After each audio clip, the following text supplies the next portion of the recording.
when people who donated are saying what's happening and what's this, what's that, well, as the biggest single donator, I'm with you. I want to know these things too.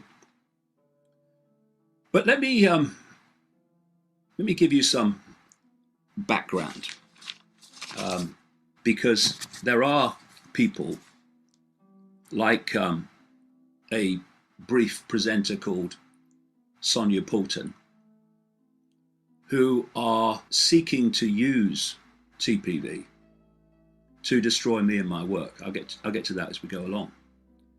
The irony is that she did take money in wages from TPV at the time she was there.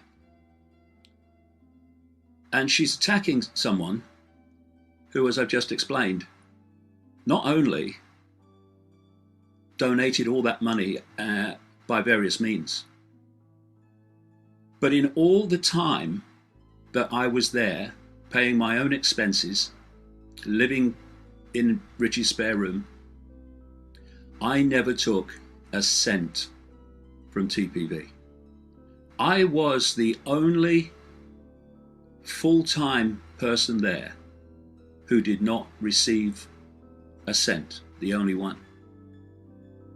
And the irony is, in this inverted, insane world, that having done all that, you end up getting painted the villain. Unfrickin' believable.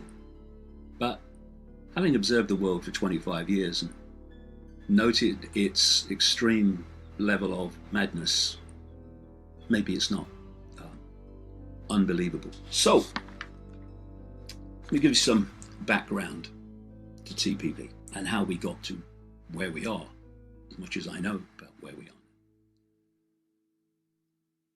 I had the idea in, I think it was May 2013, to try to create a media platform that would allow suppressed information across the range of subjects to be communicated 24 hours a day. So it wasn't just covering Europe and Britain, it was covering the United States and the entire world. And I did this after reaching a point of giving up, really, on ever getting this information out through the mainstream media. So the idea was, well, let's create our own then. And like I said earlier, from my point of view, the idea was for me to help get it started, and then in March 2014, go back to my own work, because I'm preparing for the Wembley event, and that's 10 hours of information, and my goodness me, it takes a long time to do. You can't do other things all the time and pull that in as well. And the last thing I wanted to do was to spend the rest of my life involved in a media organization. You know, I work alone, that's what I do. And my goodness me, I will from now on, I tell you, after my experience, which I'll get to. My role in TPV has been content. It was from the start. And I can tell you, when you have a blank sheet of paper, as I started out with, and 24 hours a day of programming, 7 days a week ongoing to fill it with, then that's a massive task in itself. Sean Adel ran the, if you like, the business side of things, and with others who came in and were employed.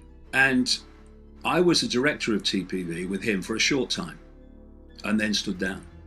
And you know, what's happening, and I'll get to this, but what's been happening with TPV is people with great malevolent intent have been machine gunning allegations in all directions, and knowing that for some people, naive people, that they would stick. They'd be, oh no, there must be something. Well, it was like, oh, why has he stepped down as a director?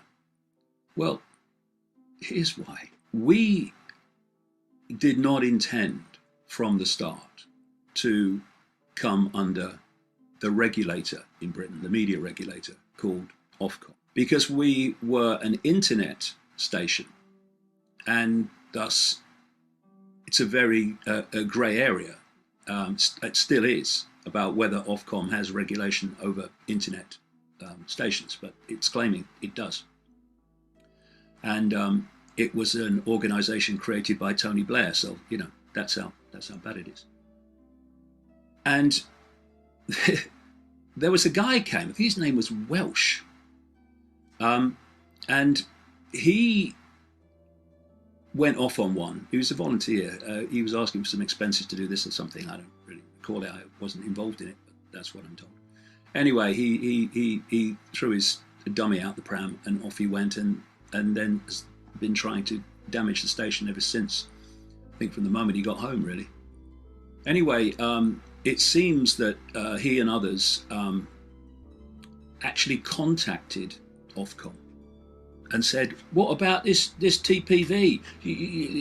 They shouldn't be doing this without your regulation. And then when Ofcom, as a result of all that, contacted us, we had to come under Ofcom regulations.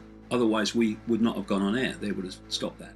And given that people had donated, that was not going to be an option, not going on air. And then the same bloke who kind of said to Ofcom, what about this? Then criticised us for coming under Ofcom regulations. So I tell that little cameo story because that is the extraordinary mentality of those who have worked so hard to bring TPV to an end. And if they'd only give a fraction of that to making the world a nicer place and a freer place, then we might actually get somewhere, but that's not where they're coming from.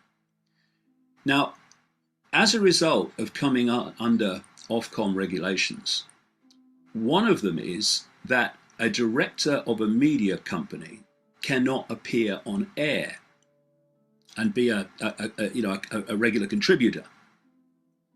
And as the whole idea of the People's Voice was to put out suppressed information, for me, after a quarter of a century of researching it, to be barred from actually appearing on the station was ridiculous.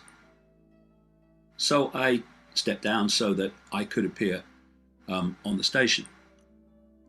There's also been a question, which I completely understand, of why the People's Voice was set up as a private limited company. Well, this is the reason. The idea from the start was to create a non-profit foundational trust, and accountants were asked to set that up. However, what happened is they came back to us and said, well, we can set it up, but the rules say that if you are a non-profit making trust or foundation that is receiving the tax benefits of that, then you can't be political. And if you can't be political in the widest sense, there was no point in TPV's existence. So we were left with the worst of all worlds. That was a company that was private limited. It's the only way we could be political, the accountants told us, and had none of the tax benefits of being non-profit, even though we were non-profit. And the business rates at the Wembley location alone was something like 32,000, maybe a bit more, a year. And being a non-profit foundation would have saved us that. So no one wanted to be that more than me. And so we started putting the People's Voice together, and it was a fantastic achievement because of the donations in the summer of 2013. We, one, needed to get on air quickly to justify that, and B, all the time we weren't on air, the potential for raising money in advertising and sponsorship for running costs was being lost. So we had no choice to get on air as quick as possible. And the achievement was fantastic.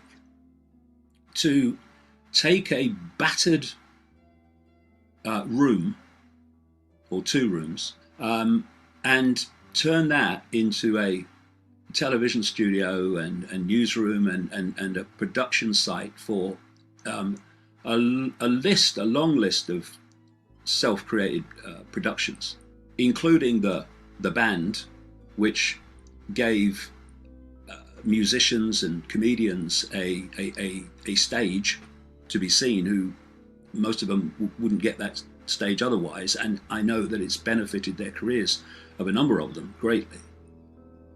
And we were doing all this and were achieving what we set out to achieve.